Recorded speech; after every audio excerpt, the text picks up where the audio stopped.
A single knock cut through the wind like a rifle crack. Elias froze with one hand on the stove door. 30 winters had passed since a human voice had crossed his threshold. The knock came again, slow, deliberate. He reached for the Winchester propped against the wall and stepped to the door. The wood moaned beneath his boots. "Who's there?" His voice rasped like gravel. Silence answered, only the hiss of the storm. He cocked the rifle. "Speak." A thin voice slid through a gap in the logs. "Elias." He felt his chest tighten. No one should know his name. "Elias," the voice pleaded. "Please." The wind shifted, carrying the scent of smoke and blood. He swung the door open a hand's width. Snow swirled in. 10 figures staggered from the tree line, women wrapped in rags, faces streaked red with cold and worse. Bare feet sank into drifts. "Stop right there." He raised a barrel. The first woman stepped forward. Apache, skin gray with frostbite, eyes like burning coal. "We need warmth," she said, voice breaking. Elias scanned the dark wood behind them. No men, no horses, only the wail of the wind. "You lost?" he asked. She shook her head. "Hunted." The word hung heavy. He tightened his grip, pulse drumming in his ears. Elias didn't lower the rifle. "Who's after you?" The woman met his stare. "Men with guns." "How far?" "Close." Her breath smoked the air. "Please." The others clustered behind her, trembling in silence. One clutched a bleeding arm. Another carried a child so still it looked carved from ice. Elias measured the distance to the tree line. Snow whipped sideways, a white curtain hiding everything beyond. He cursed under his breath. "You bring trouble to my door," he said. "We bring nothing," the woman answered. "Only life." Her calm rattled him. "Name." "Anita." "That your child?" She nodded. "My sister's." "She's gone." Elias let the word settle. Memories pressed to the edges of his skull. Faces he'd buried, voices he'd tried to forget. He shoved them back. "Inside," he said. Anita hesitated. "Your gun." "Inside," he repeated. They shuffled forward, feet sinking deep. He backed through the doorway, rifle still high. One by one they entered the dim cabin, the smell of cold and blood following. The child whimpered. A thin crack of sound. Elias shut the door and threw the bar. The sudden quiet felt heavier than the storm. He gestured toward the hearth. "Fire's low. Sit." The women huddled near the coals. Steam rose from their rags as heat reached them. Elias kept to the wall, rifle across his lap. Anita looked around the cramped space, with stove, single bed, shells of dried meat. "You live alone." "Always." "You fear us." "I fear what chases you." Her eyes flicked to the door. "Then we share the same fear." The cabin creaked as the storm pressed against it. Elias added a log to the fire, sparks jumping like tiny insects. The women edged closer to heat, shoulders touching, eyes half closed. "You need a doctor," he said, nodding toward the woman with the bleeding arm. "We need quiet," Anita replied. Elias fetched a strip of linen from a drawer. "This'll sting." The injured woman flinched when he knelt. Blood seeped through the cloth, dark and slow. "What happened out there?" he asked. "Men came at night," Anita said, "took our food, burned what we built." "All of you from the same place?" "Yes." "Why me?" "We heard a hunter lived high in the ridge. A man who knew how to hide." Elias tied the bandage tight. "You heard wrong. I'm no savior." Anita's gaze sharpened. "But you have walls." Silence pressed between them. The fire popped. "You armed?" he asked. "We ran." "No time." "You think they'll follow this far?" "They don't stop." Elias felt the old tremor in his hands. He set the rifle down and rubbed his temples. "You can stay the night," he said finally. "After that, we know how to move." Anita cut in. The child stirred, small face shadowed with fever. Elias poured hot water into a tin cup, handed it over. The motherless girl drank without opening her eyes. Anita studied him. "You hide from something, too." He met her look, but said nothing. Outside, the wind shifted again, an unnatural hush that made the hair on his arms rise. "They're close," Anita whispered. Elias reached for the rifle. "Then we keep the fire low."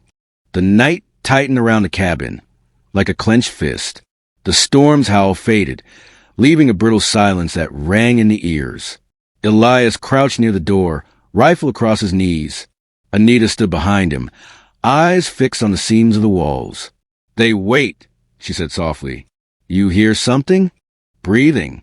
"Outside." Elias held his own breath. Through the logs came a faint crunch of snow, a deliberate step, then stillness. He signaled for silence. The women froze, clutching one another. The child whimpered, but Anita pressed a hand over her mouth. Another step. Closer. Elias lifted the rifle, sights trained on the door. His heartbeat pounded loud enough to betray them all. A shadow past a window slit, a blur against the pale snow. Anita's whisper was a blade. "They found us." Elias steadied his aim. "Not yet." The steps retreated, slow and taunting, until the night swallowed them. Minutes dragged. No more sounds. Only the groan of the logs and the thin breath of the fire. Elias lowered the gun but didn't unclench his grip. He knew the silence was only a pause. "They'll be back," he said. Anita nodded. "And so will we." Gray light seeped through the chinks in the cabin walls, dull as old ash. The fire had burned to embers. Elias woke to the faint scrape of someone shifting near the door. He gripped the Winchester before his eyes were fully open. Nolly stood there, framed by the pale dawn, taller than the others, shoulders squared. She held his stare as if the rifle in his hands meant nothing. "You sleep like a man waiting for ghosts," she said. Elias sat up, barrel still steady. "You move like one. You think we hide because we fear you? I think you test me." She tilted her head. "And what do you see?" "A woman who doesn't scare easy." "Good." Her voice carried a low edge. Fear slows the truth. Elias lowered the gun an inch. "What truth?" "The kind that follows blood." The cabin was quiet except for the child's soft breathing. Frost etched the window in crooked patterns, like veins of a broken leaf. Elias nodded toward the others, still asleep in a tight circle near the hearth. "Your people trust you. They have no choice. You lead them. I keep them alive." He studied her face, sharp in the thin light. "Why stand watch alone?" "Because the men hunting us don't wait for daylight." Her eyes didn't waver. Neither did his. Elias set the rifle across his knees. "Start talking." Nolly didn't blink. "A man died 2 nights ago. Sheriff claims we killed him." "Did you?" "No. That's simple. That's simple." Elias watched a thin line of smoke curl from the dying embers. "Sheriff doesn't chase people for nothing. He does when the dead man is his brother." Elias felt the room tighten. "What happened?" "We were tending a field outside the ridge. His men rode in drunk. Wanted food, wanted more. We refused. One of them drew a knife on my sister. The brother stepped forward. There was shouting, a shove. He fell on his own blade. And the sheriff says otherwise. He needs someone to blame." Nolly's jaw set hard. "We are women. Easy prey." Elias leaned back against the log wall. "Why run here? You live beyond his reach. They say no one comes back from this mountain unless. You allow it.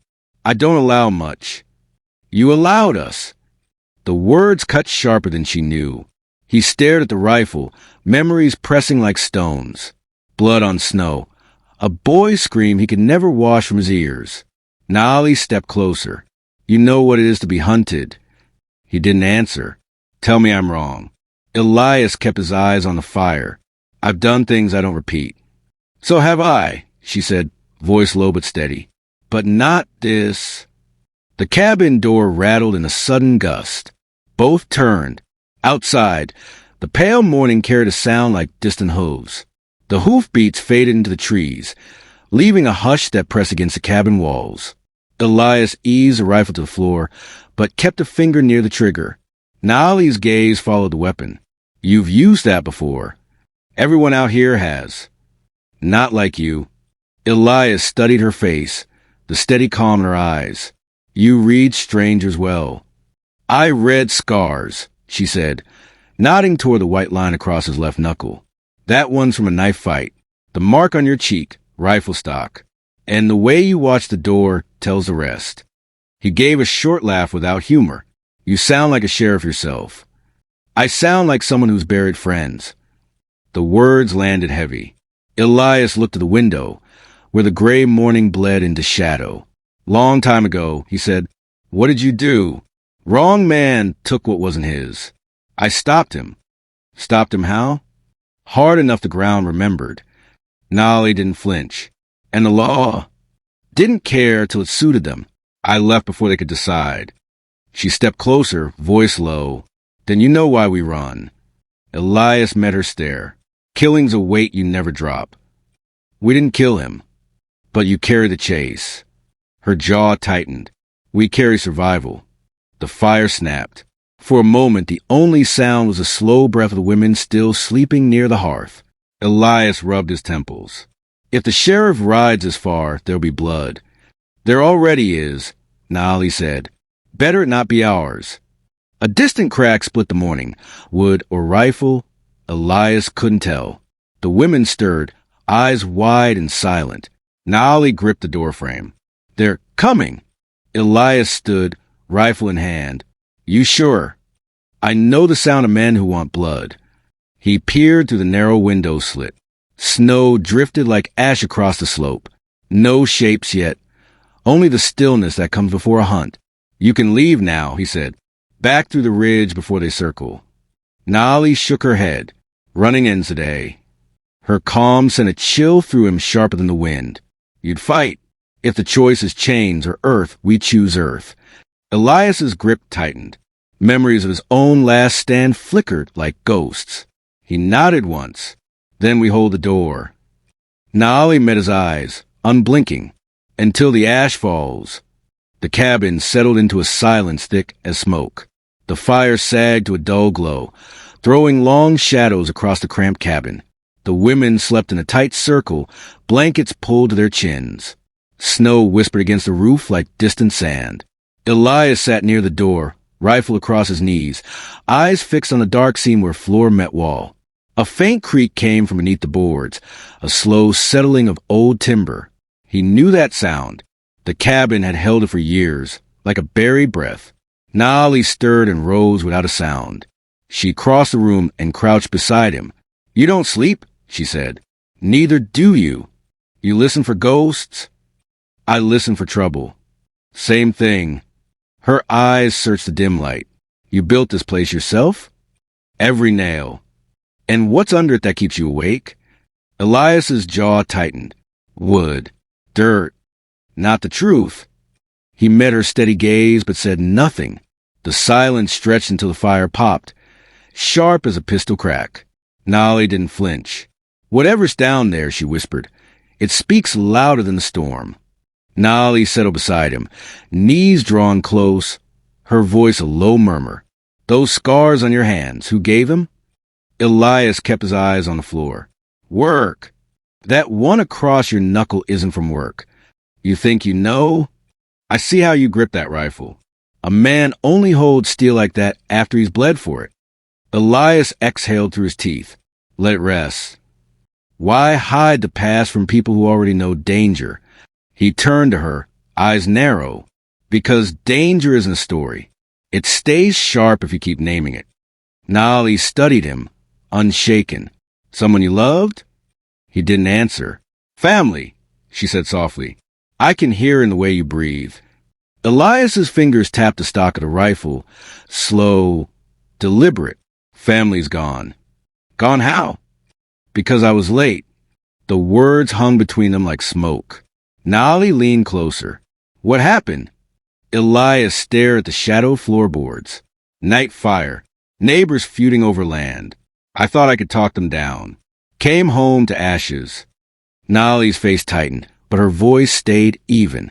You blame yourself. Doesn't matter. They're still dead. Silence won't bring them back. Elias looked at her, something raw flickering behind his eyes. Silence keeps them with me. The cabin creaked again, a slow groan that seemed to echo his words. Elias set the rifle aside and rubbed his palms together, as if trying to warm a memory long frozen. They were young, he said finally. My boy liked to carve animals out of pine. My girl could whistle any bird call. I thought I had time to fix the fence, settle the feud, make peace. Thought wrong.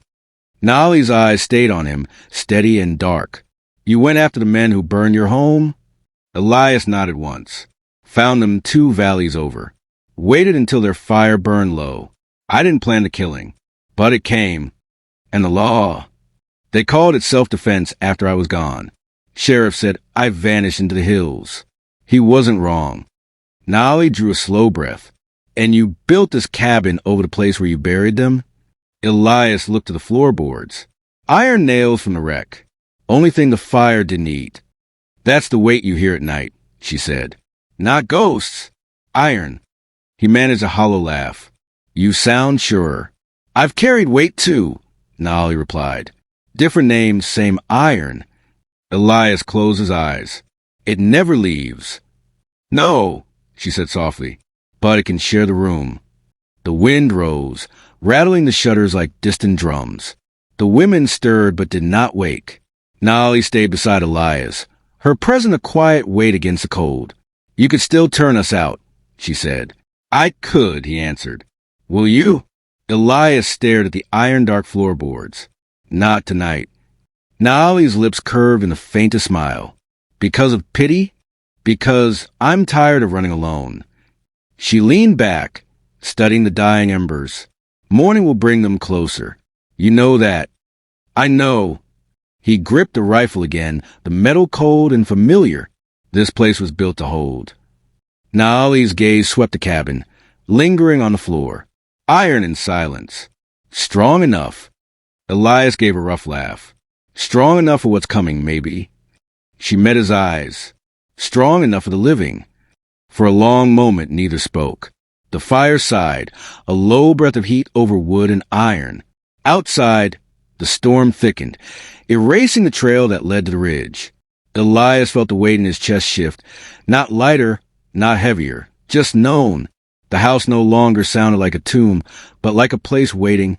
Sleep if you can, he said. Nolly settled against the wall. You too, Elias. He stayed awake, listening, until the wind and the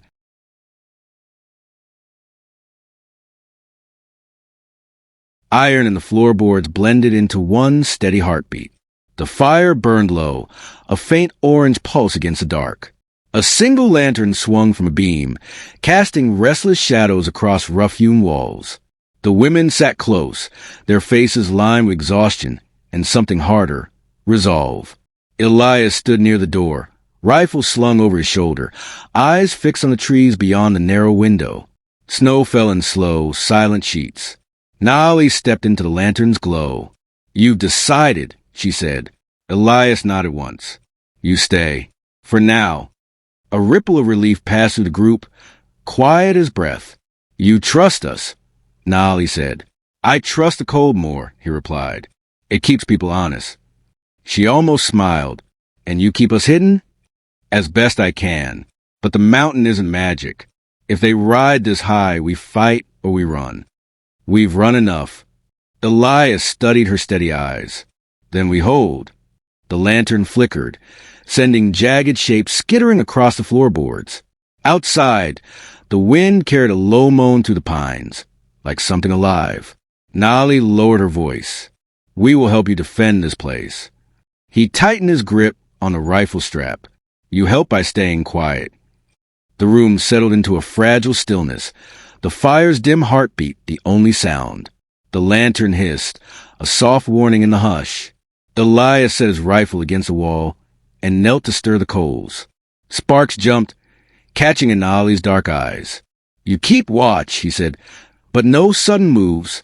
Anyone steps outside without me, they freeze or they're found. Nolly nodded. Understood. He looked to the others. If the sheriff comes, stay low. Don't speak. One of the younger women, hair matted from cold, whispered. And if he breaks in? Elias met her gaze. Then I handle it. Nolly tilted her head. All of it. All of it. The woman swallowed and shrank back into the circle. Silence stretched until the wood popped. You built this place alone, Nolly said. Every beam. Why stay after everything? Because no one follows where the climb is hard. Until now. Elias gave a faint grunt. Until now. Another woman edged closer to the fire. We can help. Set snares, watch the ridge. You rest, Elias said. Strength matters when running is an option. Nolly studied him. You don't plan to run. Not tonight. Her eyes narrowed. You sound like a man who has stopped caring. I care enough to stay awake, he said.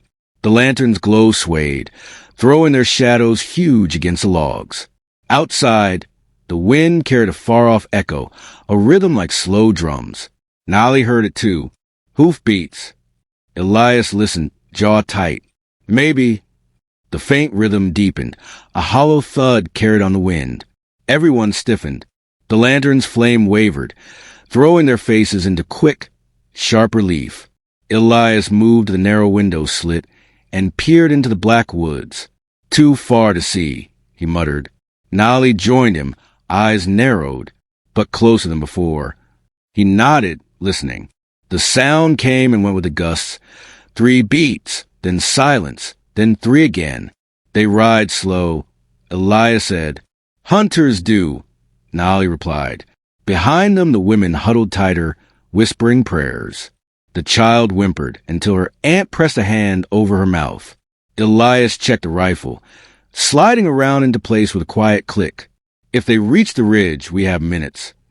Nolly's voice stayed calm. You know these woods better than most. Then we trust you. He looked at her, surprised by the certainty in her tone. Trust's a heavy word.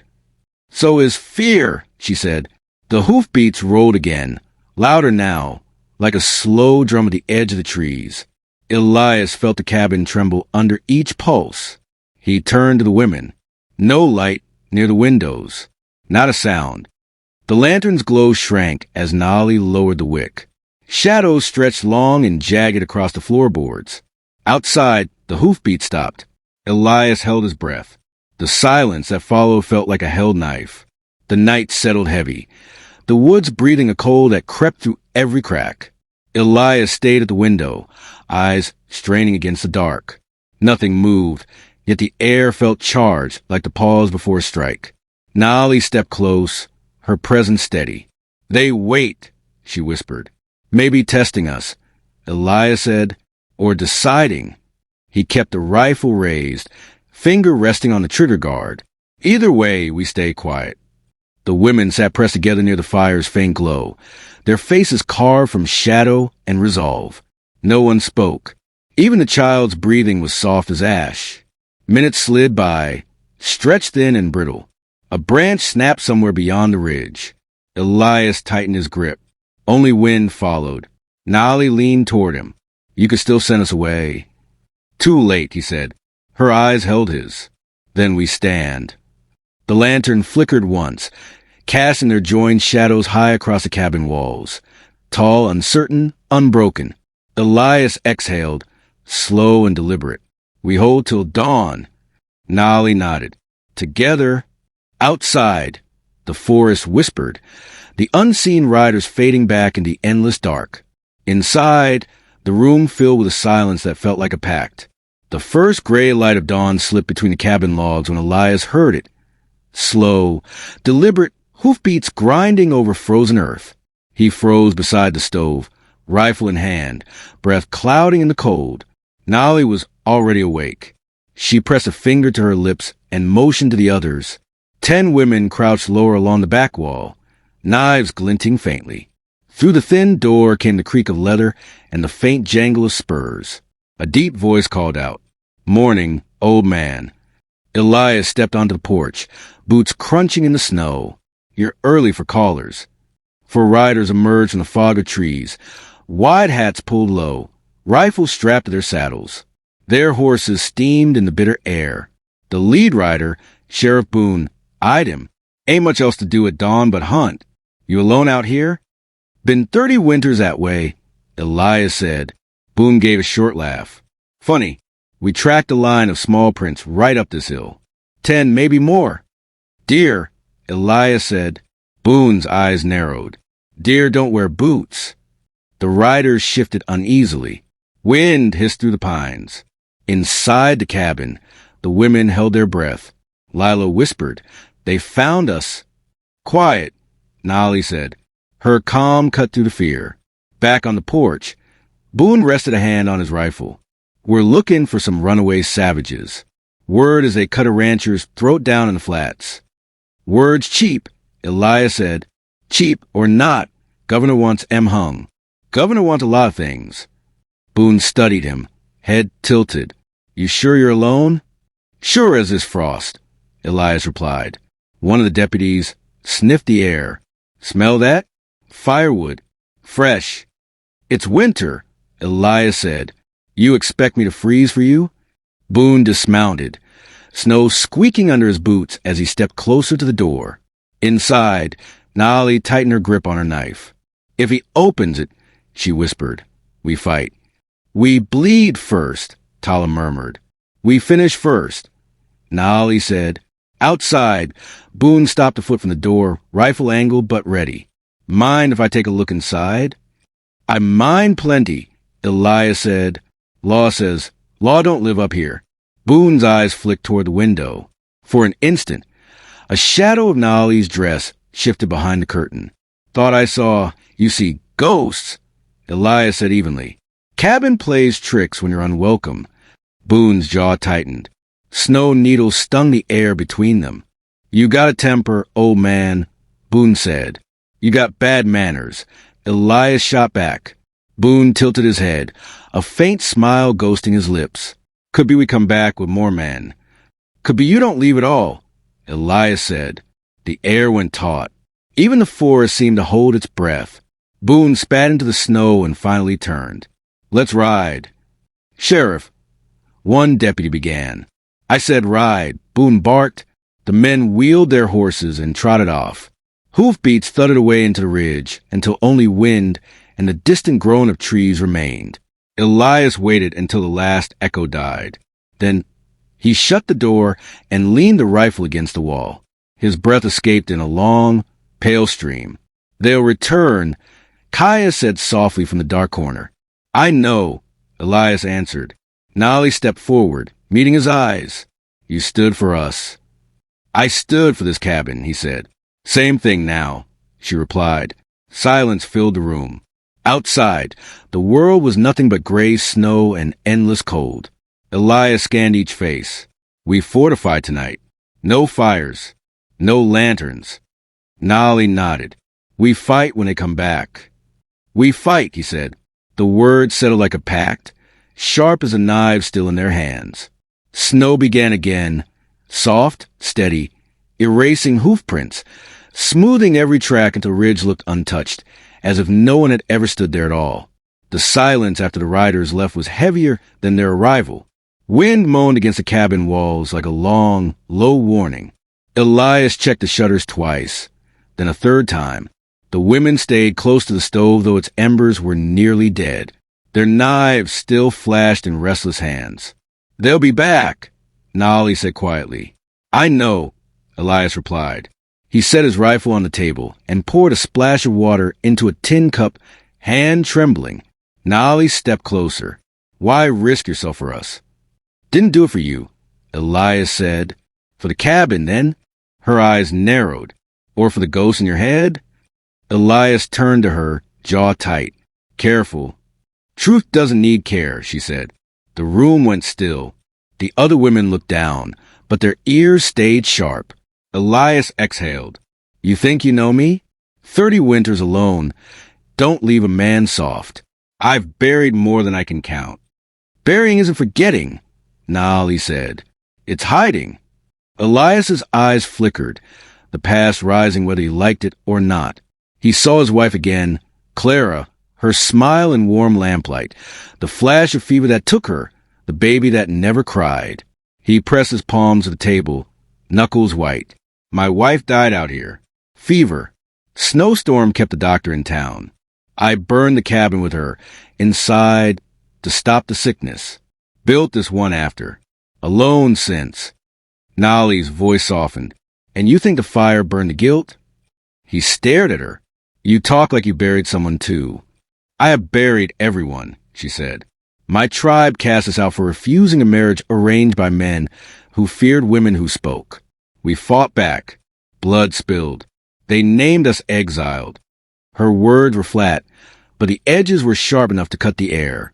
You killed? Elias asked. We defended, Nolly said. But law listens only to the men who want our silence. Elias rubbed the scar on his forearm, a white rope of old pain.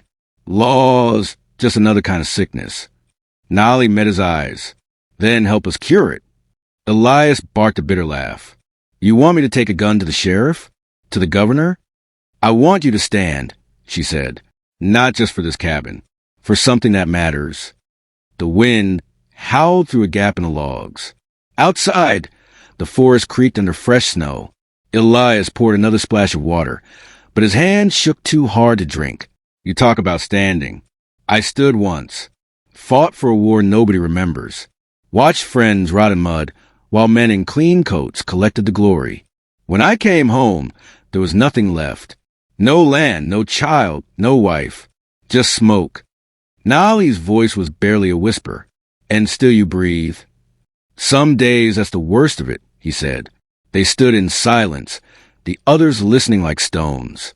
Nolly moved closer, her face lit by a thin slice of moonlight through the shutter crack. Elias, she said, we can't keep running. When Boone returns, he brings death. We need you. Elias looked at her, really looked. Her eyes carried the weight of deserts and rivers, of generations cut and scarred. You think killing him fixes anything? He asked. No, she said, but living free does, and he won't let us. Elias felt the old ache, the one that came before a fight. He hated it and wanted it in the same breath. He reached into a cupboard and pulled out a small wooden box. Inside lay a folded scrap of cloth, stained dark. He set it on the table. What's that? Nolly asked. My wife's scarf, Elias said. Last thing the fire didn't take. He pulled a hunting knife from his belt and sliced his palm. Blood welled bright against the dim room. Nolly flinched but didn't step back. Elias held out the knife. You want me in your fight? We do it honest. Blood for blood. Nolly studied him, then drew the blade across her own palm. Her blood met his in a slow, dark drip over the scarf. Blood oath, she said. Blood oath, he echoed. Their joined hands hovered over the cloth, a quiet pledge in the cold. The others watched, eyes wide but unafraid. Elias felt something stir, old rage mixed with something like purpose. Nolly tightened her grip. When they come, we meet them together. He nodded. No running. No running, she agreed. Outside, the wind carried the faintest echo of a distant howl. Wolf or memory, neither of them could tell. Elias released her hand, wiped his blood on the scarf. This stays here, he said. Nolly looked at the dark stain seeping into the fabric. It already belongs here. The women moved closer, one by one, each pressing a hand to the scarf. Silent, solemn. Elias watched them and felt the cabin breathe around him, not as a prison but as something alive. We'll need more ammunition, he said, and traps in the tree line. We'll work till dawn, Nolly replied. Elias met her gaze once more. Then let's begin. The wind outside sharpened, but inside the cabin a steadier warmth took hold, built not from fire but from the shared vow of blood and survival. Night pressed down heavy and cold, the kind that swallowed sound. The cabin behind them lay dark, women sleeping in uneasy shifts. Elias followed Nolly through the crunch of hard snow, his lantern throwing a thin, trembling circle of light. Where we goin'? He asked, voice low. You'll see, she said. The barn loomed like a black stump against the moon. Behind it, a shallow field stretched to a ring of leaning stones. In the center, a dry well yawned wide and dark, rimmed with ice. Elias stopped. That old hole's been dead for years. Good, Nolly said. She knelt by the edge, brushing snow away from a flat rock. Her breath rose in white plumes. Elias tilted the lantern. You plan to climb down there? No. She said a small bundle wrapped in deer hide on the stone. I plan to bury. Elias crouched, eyes narrowing. What's in it? Naali untied the rawhide with careful fingers. Inside lay a carved wooden mask, weathered and cracked. Its eye holes stared empty and endless. What is that? Elias whispered. My mother's curse, Naali said. He waited, the cold stinging his cheeks. She touched the mask with a slow, almost fearful hand. In my people's stories, this mask belonged to a woman who would not bow. They say the men feared her voice, so they named her a witch and drove her into the desert. She lived. She raised daughters who would never bend. Elias studied the mask's sharp lines. Sounds like strength, not a curse. To men of power, it was both. Her voice thinned. Each daughter carried a mask when the council turned against her. Each was cast out in turn. My grandmother, my mother, me. Elias shifted, the snow groaning beneath him. That's no curse. That's their fear. Naali looked at him, eyes bright in the lantern glow. Fear can be a curse. It follows. It hunts. She lifted the mask and held it toward the well. Every time we fought back, blood followed. Our tribe says the mask keeps the rage alive. I can feel it. Even when we fled, I felt it calling. Elias leaned closer to the black circle of the well.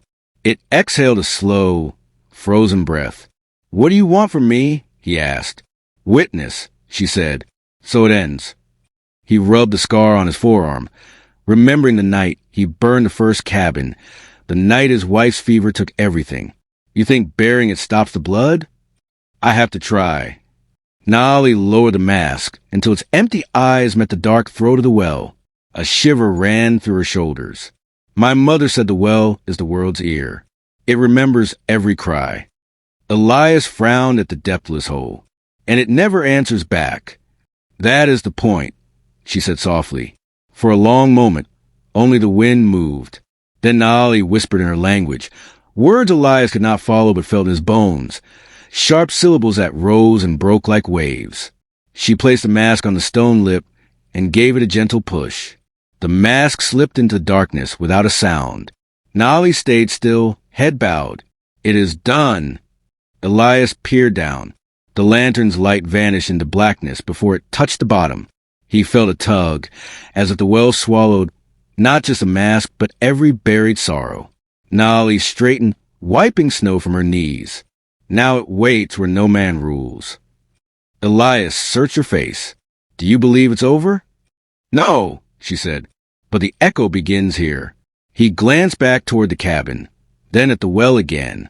When my wife died, I burned the house thinking fire could seal the grief. But it stays. Maybe buried, maybe quiet, but it stays. Naali looked at him, her eyes soft. Silence is not forgetting. It is choosing when to speak. Elias exhaled a foggy breath. You've got a way of talking that cuts. You here because you have wounds, she said. They stood side by side in the moonlight, staring at the well. Snow drifted around them, catching the lantern's glow like falling ash. Elias cleared his throat. Tomorrow Boone could ride back with 20 men. We'll be ready, Naali said. He nodded toward the well. And if that mask still carries its curse? Naali gave a small, sad smile. Then it will curse only the earth, not us. Elias felt a strange stillness settle over the clearing. The air seemed thicker, as if the ground itself held its breath. He tightened his coat and turned to leave. Naali lingered a moment longer, whispering another line in her language, so quiet it was almost swallowed by the night. Then she followed him through the snow. As they walked back, the well behind them remained silent, yet Elias swore he could feel it listening, a depth of grief and memory stretching far beneath the frozen soil. Inside the cabin, the women stirred as the door opened. None spoke. They sensed something had shifted. Elias set the lantern down, the faint smell of cold stone still clinging to him. Naali met his eyes across the dim room. It's buried, she said. Elias nodded once. Then we wait. Outside, the wind eased. The night held its breath, carrying the faintest, endless echo from a well that would never give an answer. Moonlight cut through the trees like cold steel. Elias woke to the low thunder of hooves long before the knock. He gripped a rifle leaning against his chair and motioned the women to silence. A sudden glint outside, a small, sharp flash, caught his eye. A sheriff's badge swung from a coat pocket, gleaming under the moon. "They're back," Nolly whispered. Elias nodded once. "Stay down." No sound. Boots hit the porch, heavy and slow. The door shook as a fist pounded against it. "Old man," Sheriff Boone called. "Time we had a proper talk." Elias eased the door open just enough to meet his eyes. "Night's too late for visitors." Boone smirked. "Funny. Law don't sleep." Behind him, 6 men spread out across the snow, rifles ready. Their breath rose in ghostly clouds. "Step aside," Boone said. "We'll have a look inside." "No," Elias said. Boone raised a brow. "You aim to defy the county?" "I aim to keep my door closed." The deputies shifted uneasily. One of them, "Hark!" spat into the snow. "Sheriff, maybe quiet." Boone snapped. He leaned in. "We tracked those prints again. Straight to your barn. You lying to me, old man?" Elias's jaw tightened. "Tracks don't mean trespass." Boone's grin faded. "I gave you a chance. Don't make me take it." Inside the cabin, Naali and the others crouched in shadow. Knives glinted faintly in their hands. The air felt thick enough to choke. Elias stepped onto the porch, rifle across his chest. "You set foot inside, it's trespass. You aim that badge at me, it's war." Boone tapped the badge pinned to his coat, the metal catching the moon. "This badge is the law." "That badge is hollow," Elias said, voice hard. "Law died the moment you hunted women for sport." Boone's eyes narrowed. "You don't know what you're protecting." "I know what I see. Men with guns chasing women through the snow." A tense silence stretched. One deputy muttered a curse. Boone took a slow step forward.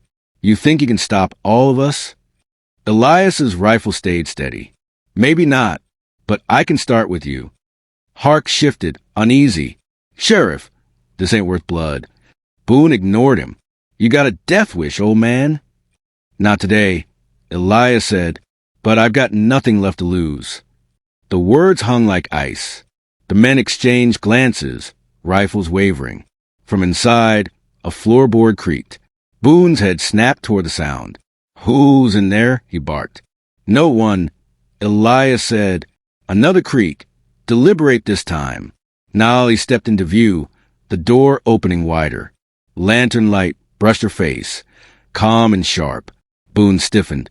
Well, there they are." Nolly met his stare without fear. "We are not yours to hunt." Boone's lip curled. "You kill a man." "He tried to break one of us," Nolly said flatly. "We stopped him." "That's murder." "That's survival." Boone looked back at Elias. "You hiding criminals now." Elias didn't lower his rifle. "I'm sheltering the innocent." "Big difference." Boone's jaw worked, rage flaring. "Governor wants them hung." "Governor ain't here," Elias said. The air bristled. Every man's finger close to the trigger. Nolly stepped onto the porch beside Elias, her knife gleaming in the moonlight. The other women moved into the doorway, silent but armed. Boone took a half step back before catching himself. "You think a handful of knives scares me?" Elias's voice cut like stone. "Not knives. Resolve." Snow swirled around them, hissing against boots and coats. Boone's deputies shifted again, eyes darting between the cabin and the dark woods. Hark finally spoke. "Sheriff, look at him. We start shooting. Half of us die." Boone shot him a glare. "Coward." "Practical," Hark replied. "This is a fool's errand." Another deputy lowered his rifle. "He's right. We came to drag women into the cold. That sit right with anyone?" Silence. Only the wind answered. Boone's face darkened. "You all gone soft." Elias stepped forward, rifle unwavering. "Go home." "Boone, end it here." For a heartbeat, no one moved. The badge on Boone's chest caught another shard of moonlight, flashing like an accusation. Boone spat into the snow. This isn't over. It is tonight, Elias said. Boone scanned the faces of his men. None met his eyes. With a bitter curse, he turned and swung into the saddle. Let's ride, he growled. One by one, the deputies followed, hooves thudding into the darkness. The sound faded, leaving only the whisper of trees. Elias lowered the rifle slowly. His arms ached, but his voice stayed steady. They'll think twice before coming again. Nolly stood beside him, watching the shadows melt into the night. You face them. We face them, Elias said. The other women stepped out onto the porch, eyes wide with a mix of relief and disbelief. You could have died, Kaya said. Elias looked at the dark trail where the posse vanished. I already did. Long time ago. The moonlight caught the empty spot where Boone's badge had shone, now just darkness against the snow. Elias exhaled, a long breath of cold that felt like release. Nolly touched his arm. Tonight we live. He nodded. Tonight. The cabin door closed behind them, but the echo of the standoff lingered, sharp as the glint of a hollow badge lost of the night. The first shot split the night like lightning. Elias woke before the echo faded, rifle already in his grip. Another crack followed, closer, sharper, splintering a pine near the cabin. The women bolted upright, knives flashing in the dim lantern glow. They came back, Nolly hissed. Elias peered through the window. Muzzle flashes sparked between the trees, quick as fireflies. Posse, he said. 6, maybe more. Snow powdered the glass as another bullet punched through the shutter. With splinters rained across the floor. Move the table. Against the door, Elias ordered. The women shoved the heavy pine table into place. More shots rattled the night. A bullet struck the stove, ringing like a bell. Down! Nolly barked. They dropped as smoke from the stove curled into the air, stinging eyes. Elias slid to the window slit and fired once. A cry echoed from the tree line. Got one, he muttered. Outside! Boone's voice cut through the dark. Come out or burn! Elias shouted back. You first! Gunfire answered. Bark and snow exploded around the cabin. Nolly crawled to Elias's side. We can't stay pinned. We hold, he said. She shook her head. We fight. A round tore through the doorframe, grazing Elias's sleeve. He bit back a curse. Lanterns out, he said. Dark favors us. The women doused the flame. Darkness swallowed the room, except for faint moonlight seeping through cracks. Outside, footsteps crunched closer. Nolly whispered, Trap? Elias nodded. Flank left with 3. Circle behind them. I'll draw fire. She placed a hand on his arm. Brief, steady. Then motioned to Kaya, Tala, and Lila. They slipped out the back door like shadows. Elias fired again from the window. Sparks leaping from the rifle barrel. Boone's men answered with a volley. Bullets chewed the logs, the cabin groaning under impact. From the woods came a sudden scream, sharp and wet. Then another. Nolly's group struck fast. Hold your line. Boone roared. His voice cracked with anger and fear. Elias seized the moment. He kicked the door wide and stepped onto the porch, rifle raised. Boone! He shouted. A shot whistled past his ear. He aimed at the muzzle flash and fired. A man dropped with a grunt. Old fool. Boone shouted back. I'll gut you. Come try. Elias growled. Snow hissed under boots. 2 men charged from the trees.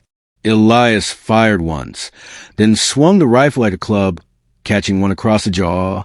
The man collapsed with a groan. The second lunged with a knife.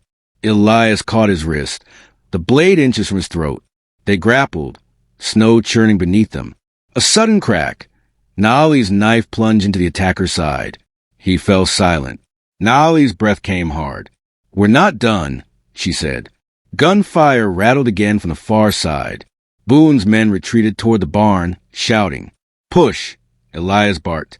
The women emerged from the dark, faces fierce, blades red. They advanced through the trees as a unit, silent except for quick, sharp breaths.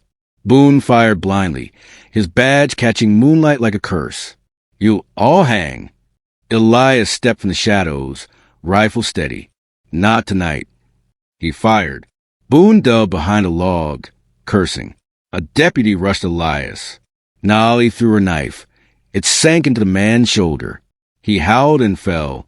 Snow churned black where bodies bled, the cold air thick with smoke and iron. Boone scrambled to his feet, pistol flashing. A bullet grazed Elias's cheek. He wiped the warm streak of blood and advanced, slow and certain. "You killed my men," Boone spat. "You brought them here," Elias said. Boone raised his pistol. "Law will bury you." Elias leveled the rifle. "Law's already dead." They fired at the same instant. Boone's shot went wide. Elias's slug caught him in the chest. Boone staggered, badge glinting once before he crumpled into the snow. Silence crashed down, broken only by the hiss of falling flakes. The women gathered around, weapons slick with frost and blood. Steam rose from the blackened snow where gunpowder and blood mingled. Elias lowered his rifle, chest heaving. "Anyone hurt?" Kaya clutched a shallow cut on her arm. "Nothing deep."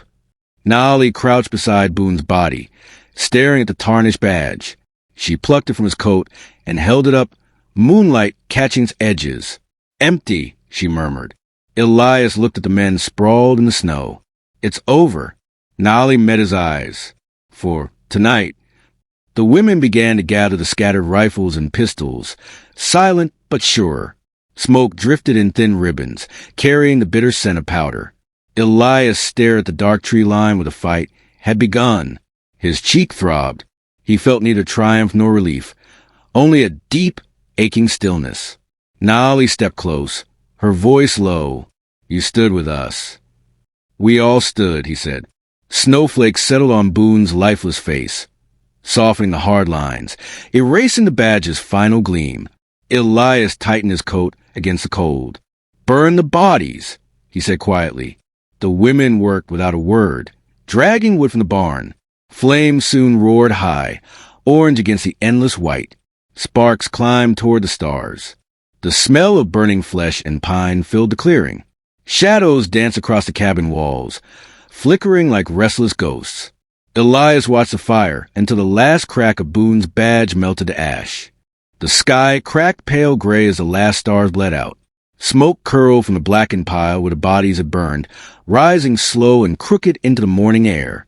The cabin stood, scarred but standing, its logs charred at the edges. Snow carried the smell of ash and iron.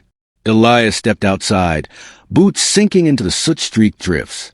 The cold bit his lungs, sharp and clean after the night smoke.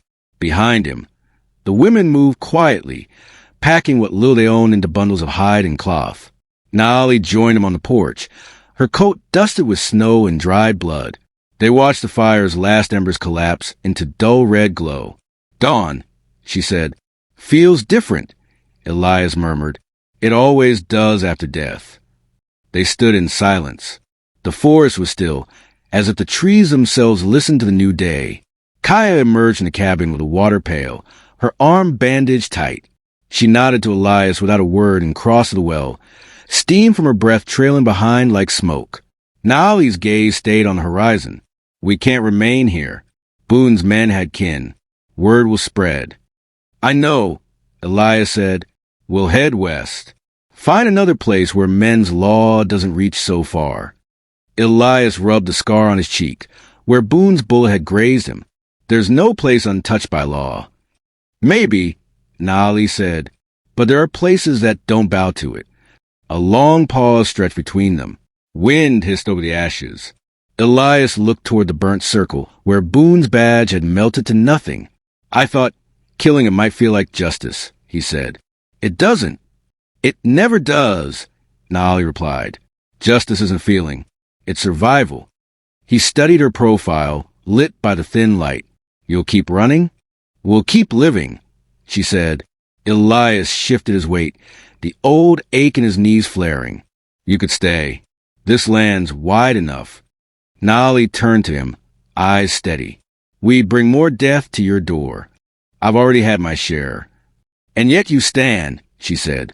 He met her gaze. You gave me something to stand for. Naali's lips curved into the faintest smile. And you gave us a place to fight. Inside, the women moved with quiet purpose, tying bundles, checking knives, wrapping blankets. The air held no panic, only resolve. Elias stepped down into the snow. I'll walk you to the ridge, he said. Naali shook her head. Your place is here. He looked back at the cabin. Its roof sagged where a bullet had splintered a beam. Smoke seeped from cracks in the walls. Not sure it is anymore. It is, she said, because it's yours. Kaya returned from the well, water sloshing in the pail. She met Elias's eyes. Thank you, she said softly. He gave a small nod. Words fell heavy. The women gathered at the edge of the clearing. Packs slung over their shoulders. Snow began to fall again, thin and slow, softening the charred earth. Naali faced him. You'll be remembered. I'm already forgotten, Elias said. She stepped closer, taking his hand. Their palms met, the scars in their blood oath rough against each other. Not by us. For a long moment they stood like that, the world narrowing to breath and heartbeat. Elias cleared his throat. When the cold breaks, the ground will thaw. You'll find rivers west. We will, she said. He released her hand, though the warmth lingered. The women started toward the trees, footsteps muffled by new snow. Naali was last. She paused at the tree line and looked back. Elias, she called. He raised his head. Live, she said. He almost smiled. You too. Naali gave a small nod and disappeared into the white woods. The others followed until the forest swallowed them whole. Silence fell. Only the slow drift of snow remained. Elias stood for a long time, staring at the place where they'd vanished. The clearing felt emptier than before they came, yet a strange fullness hummed beneath the quiet. He turned to the cabin. The door hung crooked, smoke seeping from the seams. Inside, the room smelled of ash and pine sap. Bullet holes freckled the walls. The stove leaned at an angle. Still it held. He set the rifle by the hearth and sat on the worn chair. Light filtered through the shutter cracks, thin and silver. His hands trembled as he poured a cup of water from the pail. The metal tasted of cold and iron. For a moment he saw Clara, his wife, as if she stood in the doorway. The soft smile, the dark eyes he had carried through 3 decades of solitude. He imagined her voice. You're still here. Yes, he whispered to the empty room. Still. The cabin creaked in the rising sun. Outside, snow settled over the scorched earth, erasing footprints, softening blood. The well beyond the barn stood silent, holding its secrets deep. Elias leaned back, eyes half closed. The smell of smoke clung to his coat, the faint echo of gunfire still in his ears. Yet beneath it all, a quiet peace threaded to the air, a fragile thing, but alive. He thought of Naali's words. Live. He breathed in the cold morning and let it fill him. The mountain stood unmoved, white and endless, as the day began. Snow had grown deep, almost to the knees. 3 months had passed, and the ranch no longer felt like the lonely outpost it once was. What used to be silence now echoed with the voices of 10 women, their laughter, their songs, their arguments. The mountain man, one speaking only to his own shadow, found himself surrounded by life. The exiled Apache women brought skill and resilience with them. One stitched clothes from hides, another melted snow to store water, and at dusk someone would sing an old song by the fire. The man was struck by how the world had cast him out, yet within them burned strength and dignity. But with the snow came danger. One night, distant barking of dogs and the heavy thud of horses' hooves broke the stillness. The mountain man snuffed out the torch instantly and motioned for silence. He reached for his old Hawken rifle, feeling the weight of new responsibility. He was no longer defending only himself, but 10 others who depended on him. The footsteps stopped close. A harsh voice called out, "We want food. Give it or we'll take it." The women huddled together, fear tightening their breath. The mountain man inhaled deeply. In all his winters alone, he had never stood for anyone but himself. But tonight, stepping back meant their ruin. He raised his rifle, the barrel gleaming faintly in the snowlight, and for the first time he declared aloud, "This is my home, and theirs. If you want something, come and take it." The night froze in silence. Then came a laugh from the dark. "You've grown bold for a hermit," the voice mocked. "But boldness won't fill empty bellies." Shapes shifted in the snow. He fired. The crack split the valley. A scream followed, and the riders pulled back in alarm. "Leave now," he growled. "This land holds no weakness for you to prey on." Hunger made men desperate, but not foolish. They retreated, curses trailing into the trees. When the last hoofbeats faded, the women slowly exhaled. One of them, the eldest, whispered, "You did not only protect us, you claimed us as yours." The mountain man lowered his rifle. For 30 winters, his cabin had been a fortress of solitude. Tonight, it had become something else, something larger than himself. Dawn broke pale and cold. The women moved through their chores, yet their eyes flicked off into the tree-line. The man sharpened his axe by the doorway, restless. Those riders would not forget. Hunger would drive them back, fiercer than before. By midday, Nalin, the youngest, approached him. "You can't fight them alone," she said, her hands trembling though her voice was firm. "We've been exiles, but not helpless. Teach us your ways, and we'll stand with you." He studied her, then slowly nodded. "Tomorrow we start." That evening, he laid out old rifles, bows, and traps. The women listened as he spoke of the hunt, of tracking, of how the land itself could be an ally if they respected it. The cabin was no longer a refuge of fear. It had become a camp of preparation. Firelight danced on determined faces, and for the first time he saw not 10 outcasts, but 10 allies. Beyond the fire's glow, however, the riders still watched. Their leader spat into the snow. Next time, the hermit won't be so lucky. The next morning dawned gray and bitter. Inside, the floor was cleared, rifles oiled, bows strung, knives sharpened. "First lesson," the man said, handing Nalin a rifle. "You respect the weapon, or it'll bite you harder than any enemy." She held it awkwardly, but her eyes burned with focus. One by one, he showed them how to hold, how to breathe, how to let the shot break like a whisper instead of a shout. Gunfire cracked across the valley. Some missed, some flinched, none quit. By midday, they were setting snares, reading tracks, learning how broken branches told stories. The eldest, Taya, moved with calm precision, as though she had always known the language of the woods. That night, sore shoulders and blistered hands turned to laughter around the fire. For the first time since they had arrived, the cabin felt like a home. But danger was drawing closer. The raiders had counted the chimney smoke, the rifle shots. This time, they weren't coming only for food. They were coming for everything. The wind howled through the pines that night, carried with it the smell of smoke from far off. The mountain man stood at the doorway, scanning the tree line. His instincts told him the raiders were close. The women slept lightly, weapons laid within reach, their breaths quick and restless. Near midnight, faint movement stirred beyond the drifted snow. Shadows slipped between the trees. 5 riders, maybe 6, creeping toward the cabin with blades and torches ready. The man tightened his grip on the Hawken rifle. He had been hunted before by wolves, by men, by winter itself, but never with so much at stake. The first rider charged, torch lifted high. The rifle cracked, and the torch fell sputtering into the snow. The women rushed to the windows, firing arrows and rifles with hands that only days ago had been clumsy. Now, guided by desperation and practice, their aim found its mark. The fight was fierce. Smoke and fire lit the snow. Cries echoed through the pines.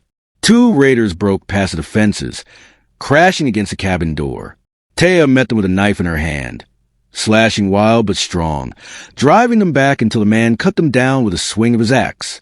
When silence finally fell, 3 riders lay dead in the snow, the others fleeing into the black woods, leaving only hoofprint behind. The women stood trembling, bloody but unbroken, their faces lit by firelight and fierce pride. The mountain man lowered his axe. He looked at them. 10 women who had been cast aside, and yet tonight had fought like a tribe reborn. For 30 winters, He had lived for no one but himself. Now, his life was bound to theirs. Snow kept falling, soft and relentless, covering the battlefield as if to hide the violence beneath a white shroud. The man knew the raiders might return in greater numbers, but he also knew something had changed forever. The hermit of the mountains was no longer alone. The cold had deepened, turning the valley into a vast white graveyard where sound carried like whispers from the dead. The mountain man stood at the edge of his ranch, boots buried ankle-deep in snow, watching the line of dark pines that guarded the slopes. He had lived through 30 winters here, yet this one felt different, not because it was colder, though it was bitter enough to crack wood and freeze rivers solid, but because this winter he was no longer alone. Behind him the cabin glowed faintly, firelight flickering in the windows. 10 Apache women moved within like restless shadows. Some tended the fire, some sharpened knives, others wrapped hides into rough cloaks. They had come to him as exiles, outcasts abandoned by their own people. But in 3 months they had grown into something else. Not yet a tribe, not yet a family, but something that might become both. Still, fear lingered in their eyes. The raiders had tested them once already. Hungry men desperate, circling like wolves at night. They had been beaten back, but the mountain man knew hunger never quit. Desperation made men return, and greed made them bring more with them. Tonight, the woods felt alive with unseen eyes. He adjusted the hawk and rifle slung across his chest. The iron was cold against his palm, but it grounded him. He thought of the years he had lived with no one but himself, surviving on bear meat and rabbit, trading furs twice a year, speaking only to his own echo. He had thought solitude was strength, but now he felt the weight of 10 lives pressing on his shoulders. Strength had changed its meaning. A door creaked behind him. Na Lin stepped out, the youngest of the women, her breath misting in the frigid air. She had learned fast. Her hands no longer shook when she held a rifle. "They're out there, aren't they?" she whispered. He nodded, eyes fixed on the black pines. "Yes," waiting. She drew the hide cloak tighter around herself. "Then we should wait too. But ready." He almost smiled. There was a warrior's fire in her now.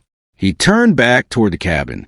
Inside, the eldest Taya was carving patterns into the wooden stock of a rifle, marking it with Apache symbols of strength and watchfulness. The others worked quietly, their fear tempered by determination. The man stepped in and set his rifle on the table. "We train no more," he said. "From now on, we stand ready. They'll come soon." No one argued. That night, they slept in shifts. 2 women at the windows, one tending the fire, the rest curled in furs with weapons at arm's reach. The mountain man did not sleep at all. He sat by the door, rifle across his knees, listening to the forest breathe. Just before dawn, the horses came. It started as a faint rumble, like thunder rolling far off the ridges. Then the sound grew, hoofbeats pounding frozen earth, men shouting in harsh voices. Torches flickered among the trees, their light weaving to the pines like fire spirits. The women jolted awake. Knives flashed, rifles were clutched tight. Fear surged, but so did resolve. The mountain man rose slowly, like a bear coming out of its den. "It begins," he said, voice steady. The cabin shook as the raiders swept into the clearing, a dozen or more this time. They rode hard, circling, waving torches, yelling threats. Smoke and sparks filled the night air. One rider raised his voice above the rest. "Old man, give us what we want. Food, furs, your cabin, or we'll burn it with all of you inside." The women gasped, but the mountain man did not flinch. He stepped outside into the biting wind, rifle raised high. "This land is mine. These people are mine. You'll take nothing but the lead I give you." A roar of anger answered. The first rider spurred his horse forward. Torch lifted to hurl against the cabin roof. The rifle cracked. The torch spun away, its flame dying in the snow, and the rider tumbled headlong into the drifts. The clearing exploded. Gunfire snapped. Arrows hissed. Horses screamed. The women fought from the windows, their shots clumsy but fierce, guided by everything the man had taught them. Na Lin stood at his side, rifle braced against her shoulder, her jaw set like stone. When another rider broke from the circle, she fired and struck his horse, sending both tumbling into the ice. Still, the raiders pressed hard. They were more than before, hungrier, meaner. Smoke filled the clearing as torches were hurled, some landing against the cabin walls, hissing against wet hides the women had hung there in preparation. The man's foresight saved them. Fire sputtered and died instead of catching. But the pressure built. Bullets smashed against logs. A window shattered. One of the women cried out as a splinter tore her arm. Taya dragged her back, pressing cloth against the wound, muttering prayers under her breath. The mountain man fired again, then swung his axe as a raider leapt from his horse and charged. The blade met bone with a crunch, and the attacker crumpled in the snow. Another came, and another. The man fought like the winters had forged him. Hard, relentless, unyielding. Through it all, the women did not falter. Fear was there, yes, but so was fury. Outcasts no longer. They fought as if proving to the world that their lives still had meaning. Knives slashed, arrows flew, rifles thundered in the night. The battle raged for what felt like hours, though it was only minutes. By the time the sky began to pale with morning, half the raiders lay scattered in the snow, groaning or still. The rest pulled back, retreating into the trees, leaving their dead behind. The clearing fell silent except for a ragged breathing and the crackle of dying torches. Snow drifted down gently, covering blood and bodies alike, as if the mountain itself sought to erase the violence. The women stood together, trembling but alive, their faces streaked with smoke and sweat. The mountain man lowered his axe, chest heaving. He looked at them. 10 women who had been thrown away by their people, yet stood their ground against seasoned raiders. He felt something stir inside him, something he had not known in 30 years of solitude, pride, and belonging. The winter was not yet over. More dangers would come. But now, he knew, they would not face them alone. The battlefield grew quiet as dawn spread pale light across the valley. Smoke rose in thin ribbons from smoldering torches buried in the snow. Bodies lay still, half covered by the drifting flakes, their faces frozen in expressions of rage and surprise. The women moved carefully among them, gathering weapons, checking for the wounded, their hands still trembling from a fight. Inside the cabin, Taya bound the cut on her arm with strips of hide. Nalin helped, though her own hands were raw from gripping the rifle too tightly. She had never killed before. Her shot, that dropped the rider's horse, still echoed in her mind. She had expected to feel sick or broken, but instead there was only a grim quiet inside her chest. The mountain man entered, axe still dark with blood. He looked around at the women, some bruised, some cut, all exhausted, yet alive. For 30 winters he had seen storms break trees, seen wolves tear into elk, seen avalanches bury everything in their path. But he had never seen courage like this. Outcasts had become warriors in a single night. "They'll be back," he said simply. "Men like that don't forgive. They'll gather more and stronger." The words hung heavy in the air, but none argued. They knew it was true. That day they buried the bodies in a frozen pit beyond the tree line. The man said little as he worked, breaking earth with a mattock, arms moving like iron machines. The women helped carry the dead, their faces solemn. None of them spoke prayers for the raiders. They had brought this fate upon themselves. But still there was a weight to the burial. Even enemies deserved rest beneath the snow. When the last body was covered, the mountain man planted a wooden stake at the grave. "So the wolves don't dig them out," he said. But in truth, it was more than that. It was a marker, a reminder of what had been won and what still loomed ahead. That night, the cabin was silent. No songs, no laughter. Only the crackle of the fire and the sound of the wind pressing against the walls. The women lay in their furs, awake but pretending to sleep. The mountain man sat by the hearth, sharpening his knife again and again though it needed no edge. His thoughts circled like vultures. At last Taya spoke. "You fight like a man with nothing left to lose. But now you have something. Us." He didn't look up. "That's why I fought harder." She studied him across the fire. 30 winters alone. "Why?" He hesitated, then sighed. "The world takes more than it gives. I lost a wife. A child, too. The mountains were all I had left that couldn't be stolen. Silence settled.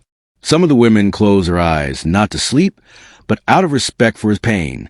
For the first time since they had arrived, they understood why he had lived like a ghost.